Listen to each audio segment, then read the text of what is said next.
What's going on, everyone? So the Los Angeles Clippers are in quite the interesting scenario, right?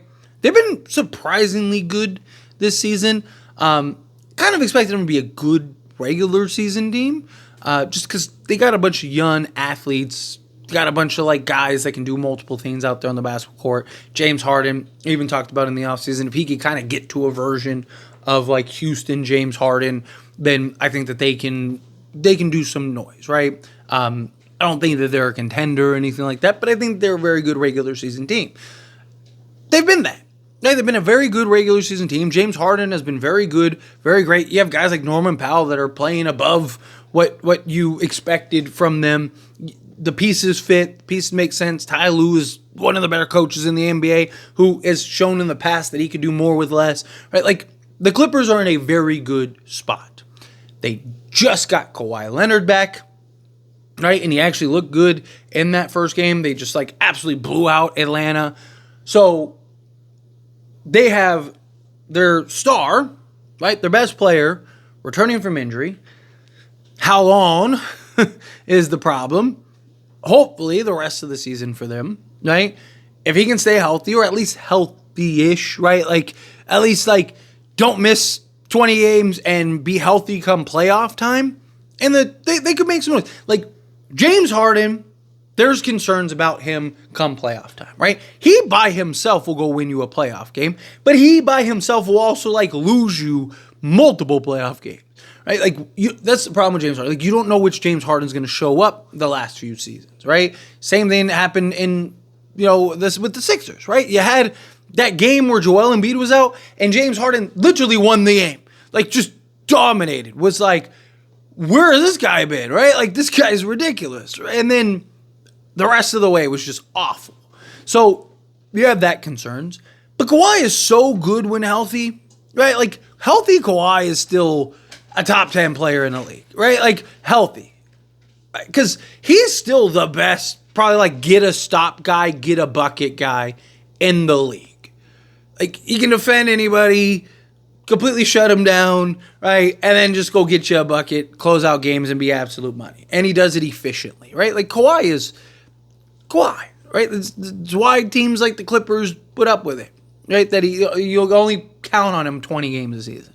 But I still don't buy them as a contender, right? Could they get there? Sure, right? Matchups, punch a chance, absolutely. I don't think anyone would be shocked. James Harden, Kawhi Leonard, sure.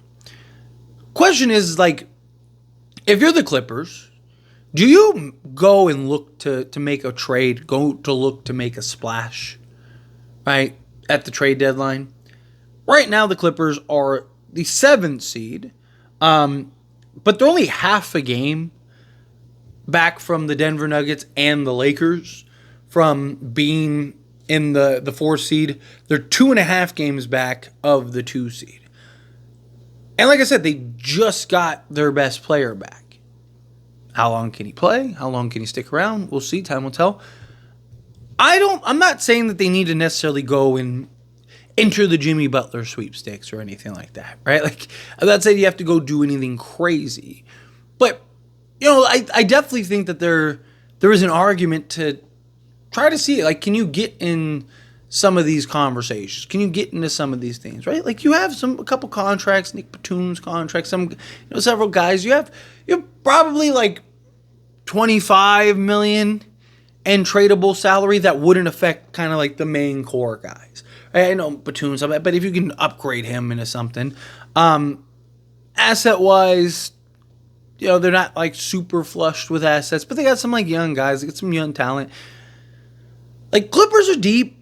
They're versatile. They have multiple guys that can really help in different regards. I think if you're the Clippers, you need to at least be active, right? At least do your due diligence. Make a couple phone calls. Hey. The question is, what do they really need? Right? When you see the Clippers, what is it that, really stands out to you? Especially with Kawhi back. Because now with Kawhi, you have Kawhi Leonard and you have James Harden, who are, your main offensive punches. What does this also do for Norman Powell? Does this kind of knock down Norman Powell a little bit, Mike? Because he's been so good for the Clippers this season, particularly on the offensive side of things, that it's just you don't want to see him regress too much. But probably not going to be the same guy as he was, pre-Kawhi. But time will tell, right? But, like, you look at kind of the team and the landscape, right? They got Chris Dunn. Unless you could go, obviously, if you go get it like a Cam Johnson or something like that would be huge. Right? If you go get like a Cam Johnson, watch out for them. But do you go make a play on like a Brandon Ingram, right? Or no, I don't think that they should throw their hat in the Jimmy Butler reign. Like I've seen, what about Jimmy kind of go like Kawhi, Paul George 2.0, right? But a guy in Kawhi or a guy in Jimmy Butler that you could actually count on in the playoffs if healthy again, right? Like it's the problem with all these guys. Like, can they stay healthy? Like the days of 82 games is long gone, which is crazy because we have like more technology, more advanced medicine and training and conditioning and stuff like that than we ever had, and guys can't play more than 20 games in succession, right? Like, I think it's a little odd, but I digress, right? Okay, you kind of look at their spots right now. Norman Powell, like him a lot, like what he's doing this season for them. Do you want to keep him in the starting unit, right? Do you try to round out the bench? Because right now, like, you look at the game that they just played. It was Chris Dunn, Norman Powell, James Harden, Kawhi Leonard, and Ivica Zubac. It's a pretty good five, right? Like, you got the stars, you got the point of attack guy. You're not, like, huge, right? Because Kawhi is essentially your 4. So you're not, like, you don't have a ton of size, so do you maybe go get a little more size? Right? Like, because they lost Mason Plumlee, I think that hurts, and, like, your, like, backup center is, like, what, Jones and Bamba and guys like that, right? Like, I just think that, do you take guys like Bones Highland and, whatever, Nicholas Batum and these guys and just try to turn them into maybe a higher tier guy? Maybe you're looking and going and get, John Collins or Jeremy Grant or something like that. Do you kind of maybe try to upgrade the wing spot? Maybe put your hat in the ring for a Kyle Kuzma.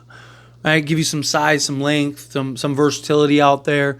Because you can swap Kawhi, like, wherever you want, right? Like, Kawhi can be your 3 or 4. You can slot him at the 2, right? Like, you can slot him anywhere you need to, right? Kuz gives you, or same thing with, like, a Jeremy Grant, gives you the flexibility at, like, the 3, the 4, right?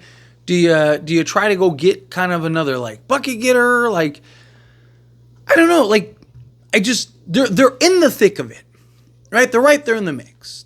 Chances are they're probably just going to stay that way. They're probably just going to stand pat. Maybe it's some, like, minor deal where it's like, really? They like swap that guy for that guy? Like, that's strange, right? Like, but outside of that, they probably stand pat because, again, they just don't have a ton of, like, flexibility, and they don't have a ton of assets. It's not like they're flushed with all these, like, draft picks and stuff, and it's like, oh, well, we got 5 firsts to play with, so let's do that.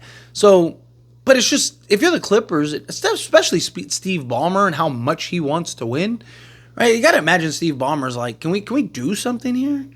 And especially imagine, because, like, there was all the noise and stuff, which, look, the Laker fan in me doesn't want this to happen, but imagine if you won after you got rid of Kawhi Paul George, when everyone was like, oh, these guys are idiots. Right? Like, myself included. I was like, I can't believe you just let Paul George go for nothing. You didn't get anything out of it. Nothing. Right? Like, not even a second as, like, a parting gift. Like, you literally just let him go for nothing. All right. Sure. But, I mean, in hindsight, you could argue it doesn't look bad because he can't stay healthy, but neither can Kawhi. Like, that's the biggest problem, is that, like, you can't count on Kawhi, which is why it's just, if you're the Clippers, you want to do something just because you're, like, there. But it's almost like, is it even worth it if Kawhi is... Because it doesn't matter what you trade for. It doesn't matter what you do. It doesn't matter what you get. If Kawhi isn't healthy, you're not winning a championship. Now, you get the right move, and then then Kawhi is healthy. Now, maybe you have a shot. Maybe you kind of upgrade in a key area or two, or just kind of get, that elevated talent to where you can move a guy to the bench. You be in the thick of it. You kind of be in the mix of things here, right? It's just like, what do you get, though? right? Like, I don't, I think the Clippers need a little more size, ideally. Right? Do you really want like Kawhi playing the forward? Because, having Powell, James Harden, and Chris Dunn out there, like, not very big, not very long, not very lengthy. But anyway, as always, this is a discussion. Pass question on you. Let me know your thoughts and opinions down in the comments below. What do you think? How do you feel? What are your thoughts? Do you agree with me? Disagree with me? Do you think that, yes, the Clippers need to be engaged, they need to be active in trying to make a trade? Do you think, like, nah, like, they just stay the course, keep the team as it is? If you win, you win. If you don't, you don't. However you feel, whatever your thoughts are, love to hear it either way, so let me know down in the comments below. That being said, if you haven't liked this video, hit that like button. Helps me a lot, so we enjoy these types of videos, and I truly appreciate it. Not subscribe channel, hit that subscribe button. Turn on the bell notifications. Appreciate y'all. See you in the next one.